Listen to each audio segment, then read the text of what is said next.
한국은 현존하는 모든 공중 위협에 대해서 대처할 능력을 가지고 있습니다.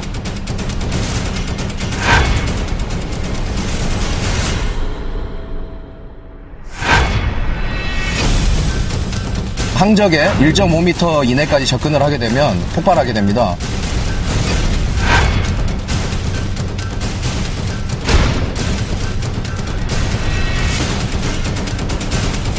중국 유도탄 생산의 가장 큰 주안점은 완벽한 품질과 최고의 신뢰성을 갖춘 유도탄을 생산하는 것입니다.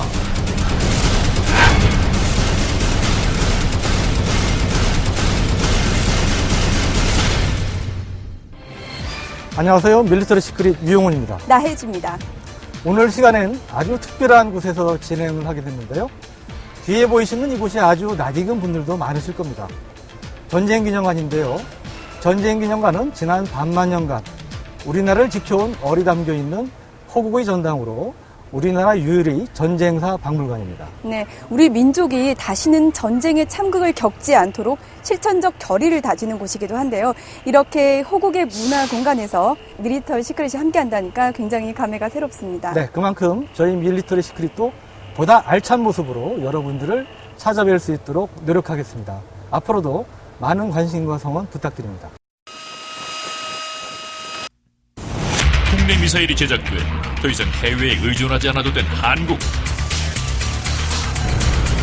단거리 대공 미사일 천마와 휴대용 대공 미사일 신공, 그리고 중거리 대공 미사일 천공까지 이제 국내 기술력으로 우리 상공을 철통수비한다.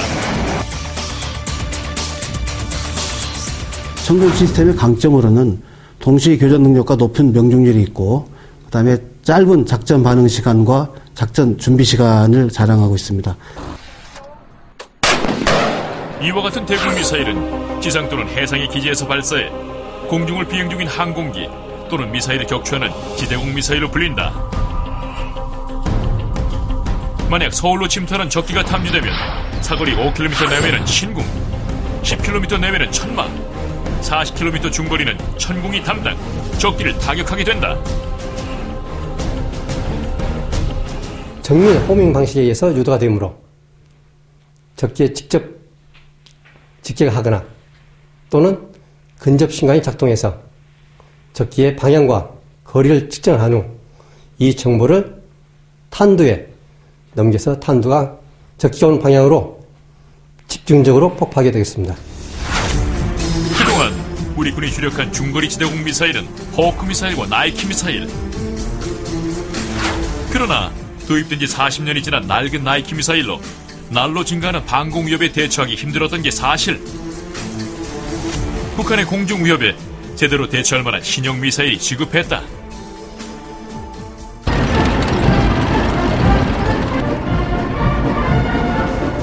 북한은 중고도형 SA-2, SA-3, 고고도형 SA-5 등 330여 기의 지대공 미사일을 배치하고 있다.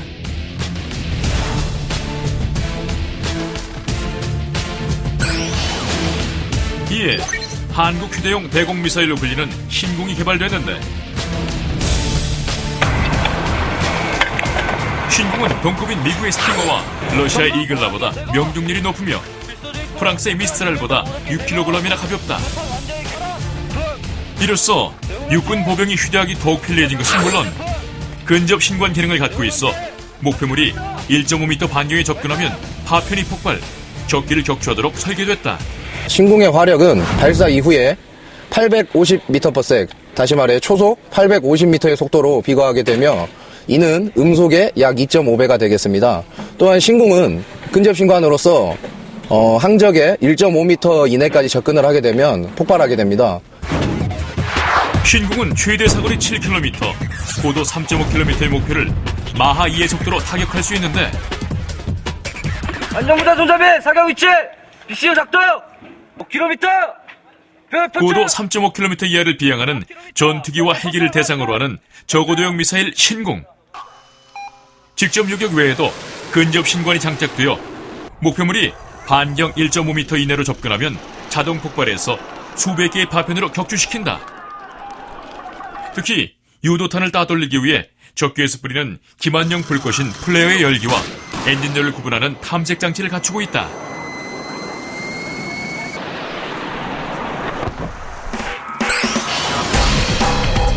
하늘의 말이라는 이름의 단거리 미사일 천마. 우리 군에 실전 배치되면서 공중 공격의 대응 능력이 향상됐다. 만약 서울에 가상의 적기가 탐지되면 사거리 9에서 10km 안으로 들어온 적기를 향해 천마를 발사. 마하 2.6의 속도로 발사 10초 만에 적기를 요격하게 된다. 또한 5km 이내의 낮은 고도로 침투하는 적기를 20km 밖에서 탐지할 수 있는 것은 물론 80% 이상의 높은 명중률을 보인다.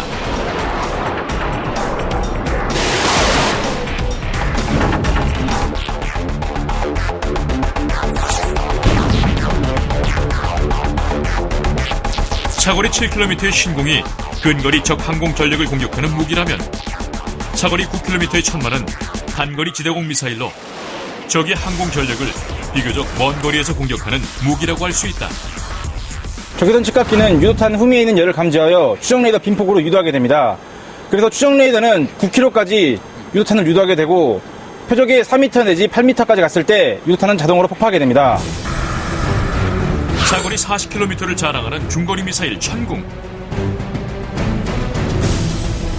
추직 발사 방식으로 발사대 구조를 더욱 간편하고 경량화했는데 유도탄이 발사대 내에서 점화되지 않고 상공으로 사출된 후 공중에서 점화, 발사대의 화염 처리가 불필요하다. 이처럼 천궁은 신궁 천마에 이어 우리 하늘을 지키는 데 주력할 것으로 기대를 모으고 있다.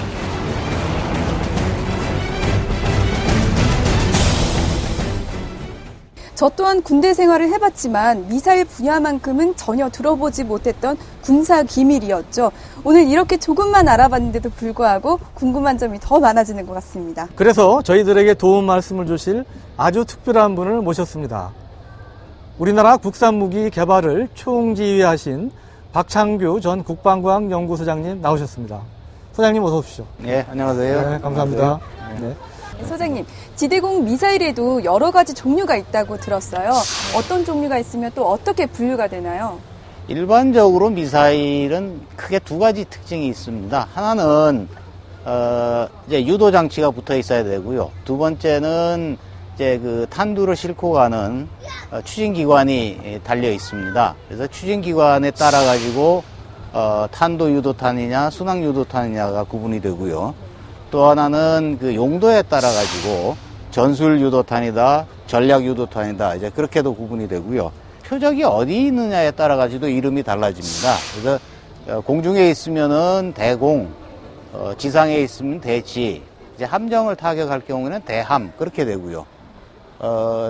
이제 오늘 주제가 되고 있는 지대공 미사일은 땅에서 발사를 해서 지상에서 발사를 해서 공중에 있는 표적을 타격하는 그런 유도 무기가 되겠습니다. 얼마 전 영국 국방부는 이제 런던 올림픽과 관련해서 지대공 미사일을 배치할 수 있다고 해서 관심을 끌었습니다. 그런데 소장님, 우리가 지대공 미사일의 경우는 지대지 미사일이나 함대지 미사일 또는 대함 미사일에 비해서 탄두 이력은 떨어지지만 정확도라든지 기동성 같은 것은 뛰어나지 않습니까? 그렇습니다. 네, 지대공 미사일의 위력은 어느 정도라고 봐야 할까요? 지금 말씀하신 것처럼 그 위력이라는 거가 이제 주로 항공기를 대상으로 하기 때문에 항공기에는 조금만 이제 그 흠이 생겨도 바로 추락을 하기 때문에 그리고 위력은 그렇게 클 필요가 없는데 정확성이 이제 요구된다고 할 거고요. 또 하나는 이제 얼마나 멀리 있는 표적을 이제 사격할 수 있느냐, 타격할 수 있느냐에 따라서 이제 달라질 텐데. 이번 런던 같은 경우에 지대공 미사일을 설치를 했다 그러면은 아마 그 최고의 경계에 들어갔다 이렇게 보시면 될 것 같습니다. 네. 그렇다면 우리가 지대공 미사일을 본격적으로 개발하기 시작한 건 언제부터로 봐야 됩니까? 한 80년대 말 정도에 우리 천마를 개발하기 시작을 했습니다. 그래서 기술적으로 상당히 어려운 부분들이 많이 있기 때문에 그때 개발을 시작했지만 한 10년 걸려가지고 천마를 우선 개발을 했고요. 휴대용은 90년대 말 개발을 시작을 해가지고 신궁은 이제 한 5년 정도 걸려서 개발을 했고 천궁은 이 두 가지 기술을 바탕으로 해서 2000년 중반에 개발을 시작을 했고 5년 정도 걸려가지고 이제 개발을 완료를 했습니다. 우리 대공 미사일은 천마 신궁에 이어서 이제 가장 최근에 개발된 것이 역시 천궁인데요. 이 천궁 미사일이 어떤 성능을 갖고 있는지 화면을 통해서 만나보신 뒤에 좀 더 자세한 얘기 나눠보도록 하겠습니다.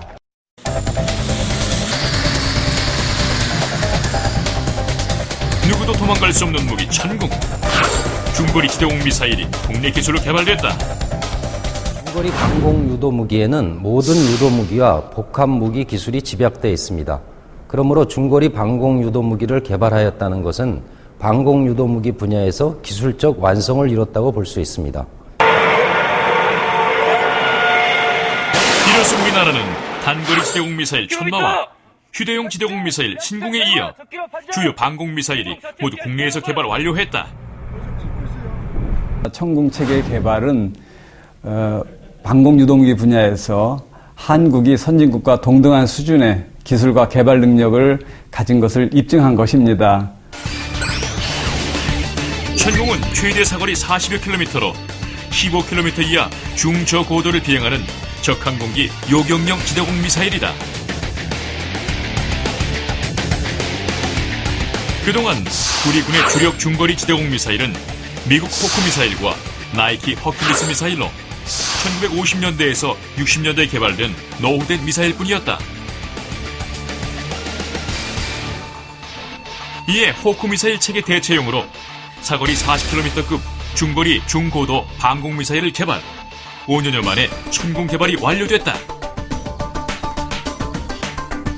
이로써 그동안 우리 군의 주력 중거리 지대공 미사일은 미국산 호크 미사일에서 국내 기술로 개발된 천궁으로 대체될 예정이다. 중거리 미사일로 대표되는 호크와 천궁을 비교해서 살펴보면 기존의 호크는 각기 다른 고도를 탐지하고 적기를 추적하는 5개의 레이더가 임무를 수행했다. 하지만 천궁은 호크 5개의 레이더가 하는 모든 방공 감시 기능을 단 1개의 레이더만으로 가능하다. 이것은 수십 대의 적기와 적미사일이 동시에 날아오더라도 발사대가 확보된 만큼 미사일을 쏘아 대응할 수 있다는 얘기다. 천궁의 한 부대는 다기능 레이더, 교전 통제소,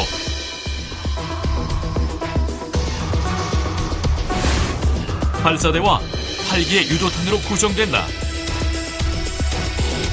천궁 레이더는 적 항공기 탐지, 추적, 피하 식별, 유도탄 유도 기능까지 수행하는 다기능 레이더로 동시에 적기 6대까지 요격이 가능한데 호크의 경우 한 번에 한 대의 적기만 추격할 수 있다. 천궁 작전 통제소는 자동화 방공 체계에 연동돼서 방공 작전을 수행합니다. 교전 통제소는 작전 통제소의 지휘를 받아서 실질적으로 교전 임무를 수행합니다. 두 통제소의 주요 핵심 요소는 연동이 되겠는데 저희들은 고속 데이터 링크 프로토콜을 개발하여서 높은 상호 운용성을 구현하였습니다. 또 천궁은 수직 발사 시스템을 갖췄다. 고압가스를 이용해 미사일을 공중으로 띄우면 이후 상공에서 점화가 돼 유도되는 형식이다. 호크는 적기가 날아오는 위치를 예측해 적기의 진행 방향 쪽으로 발사대를 향하게 한 뒤 발사하지만 천궁은 미사일의 발사 시간을 최대한 단축하기 위해 추직으로 발사하는 것이다. 이처럼 추직으로 발사되는 중거리 지대공 미사일 개발은 러시아, 프랑스, 대만, 일본에 이어 우리나라가 5번째로 그 의미가 크다고 볼 수 있는데 천궁 생산의 가장 큰 주안점은 완벽한 품질과 최고의 신뢰성을 갖춘 유도탄을 생산하는 것입니다. 이를 위하여 국방 요구 조건을 만족하는 최적의 환경 조건에서 고도의 숙련된 작업자들이 초정밀 작업과 시험 및 점검을 수행하고 있으며 저희 생산에서는 통계적 품질 관리 및 주요 부품의 추적성 관리를 기반으로 한 세계 최고 수준의 유도탄을 생산하겠습니다. 천궁은 이르면 2013년부터 실전 배치되며 2단계 사업으로 내년부터 2018년까지 탄도탄 유격미사일로 개발될 예정이다. 이것은 한국형 패트리엇 팩3 개발의 토대가 마련됐다는 의미이기도 하다.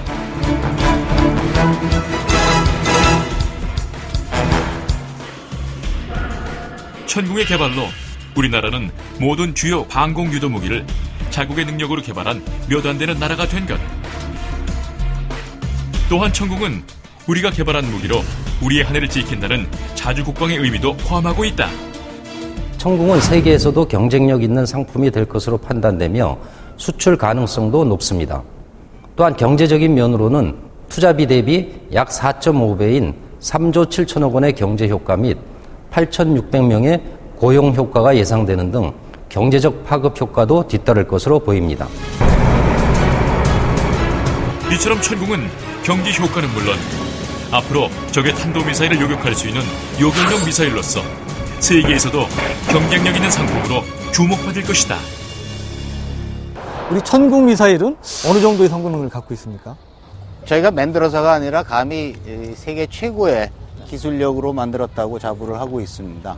화면에서 보신 것처럼 천궁은 이제 유도탄과 유도탄을 발사하는 발사대, 그리고 다기능 레이더, 그리고 교전 통제소, 그렇게 이제 구성이 되어 있는데 각 부분마다 세계 최고의 기술들이 이제 함축이 돼서 들어가 있습니다. 우선 첫째는 수직 발사를 할 수 있기 때문에 발사대를 배치하고 운영하는 데서 굉장히 자유스럽게 할 수가 있고요.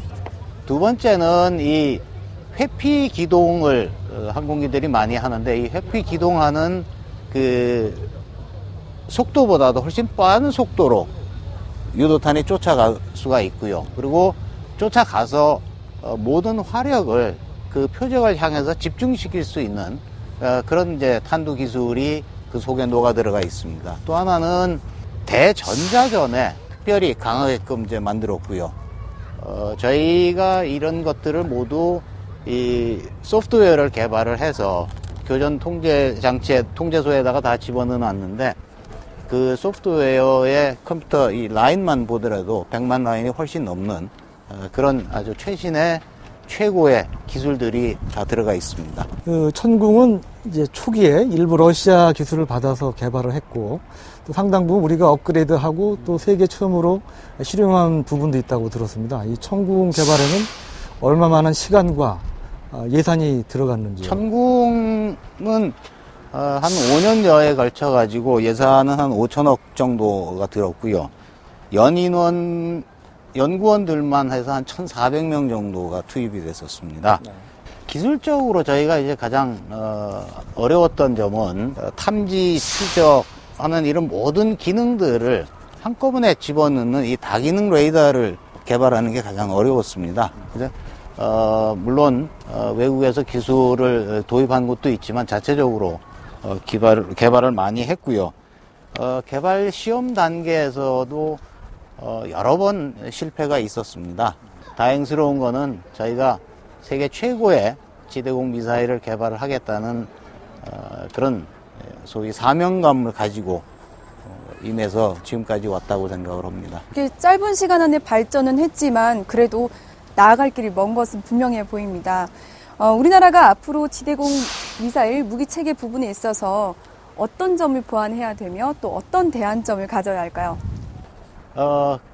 이제 공중에서 소위 날아오는 위협들을 따져보면은 이제 전투기, 항공기들이 있을 거고요. 그 다음에 유도탄 종류가 있을 거고, 요새는 또 이제 우주 무기들이 등장을 하기 시작을 했습니다.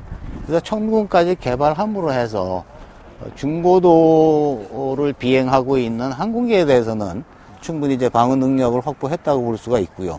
이제 남은 과제가 소위 그 탄도탄을 비롯해서 우주 무기에 대한 그런 방어 무기를 개발하는 거가 이제 다음 과제가 될 것 같습니다. 저는 무엇보다 미사일 분야에 대해서 잘 알지 못했었는데 오늘 많은 걸 알려주셔서 참 뜻깊고 흥미로웠던 시간이었습니다. 오늘 함께해 주신 박창규 소장님 수고 많으셨습니다. 네, 고맙습니다. 감사합니다. 네. 네. 유영원의 밀리터리 시크릿의 야심찬 새 코너. 과거에 사용된 세계의 무기를 재밌게 파헤쳐보는 밀리터리 X-파일. 그 첫 회를 장식할 대망의 무기는 바로 제2차 세계대전 구소련 최고의 히어로 T-34 전차. 이 전차로 말할 것 같으면 1940년 구소련에서 생산된 전차로 2차 세계대전 당시 독일과의 전투에서 구소련을 승리로 한 걸음 다가서게 해준 전장의 주역 되겠다. T-34 전차 이전에 구소련군은 BT-5, T-7, 그리고 T-26 전차를 운용했습니다. 그러나 일본과의 농후한 전투, 핀란드와의 겨울 전쟁을 통해서 이들 전차의 한계를 확인하게 됐고요. 이러한 한계점을 개선하고 성능을 보강한 T-34 전차가 개발되게 됩니다. 그 당시에는 가장 획기적인 전차로 7.62mm의 기관총 2정을 장착. 전 세계 군사 전문가들도 20세기 최고의 전차로 뽑을 만큼 울트라 초특급 명품 전차라 할 수 있으니. 전차에게 있어서 가장 중요한 세 가지 요소가 있습니다. 화력, 방어력, 기동성, 이 세 가지인데요. T-34 전차는 제2차 세계대전 당시 만든 전차 가운데 이 세 가지 장점을 고루 갖추고 있는 최고의 전차였습니다. 전쟁 초기만 하더라도 그 운용 요원의 능력이 부족해서 많은 전차들이 피격을 당했는데요. 이후 성능이 개량되고 운용 요원들의 능력이 향상되면서 독일군 전차를 앞지르는 성능을 갖게 됩니다. 그리고 또한 생산성도 높아서요. 예를 들어 독일군 전차가 한 대 생산될 때 T-34 전차는 10대, 100대 넘게 생산이 되는 그런 일이 있었습니다. T-34 전차는 우리와도 밀접한 관계가 있는데 6.25 당시 북한군이 우리 군을 상대로 기습남침을 했던 전차였다. 6.25 개전과 함께 북한군이 240여 대의 전차를 앞세우고 한파선을 돌파했습니다. 당시 우리 군은 이 전차를 막을 만한 전차도 없었고요. 또 대전차 무기도 없었고요. 그리고 한반도에서 처음 등장한 전차이기 때문에 많은 병사들이 겁을 먹었습니다. 그래서 이 전쟁 발발 3일 만에 수도 서울을 함락시키고요. 그에 밀려서 저희 군은 이제 낙동강전선으로 후퇴하게 됩니다. 이렇듯 전차 한 대 없던 남한에 북한은 T-34 전차를 이용 큰 승리를 얻지만 그로 인해 뼈아픈 남북 분단의 아픔을 낳고 말았는데 결국 T-34 전차는 분단의 역사를 남긴 무기가 됐다. 이렇게 세계 곳곳 전장에서 지대한 영향력을 미친 T-34 전차. 하지만 이젠 전장에서의 위력보다는 국방력의 영향력을 발휘할 수 있는 명품 무기로 후세대에 기억되기를 기대해본다. T-34 전차여, 이제는 평화를 위해 존재하기를.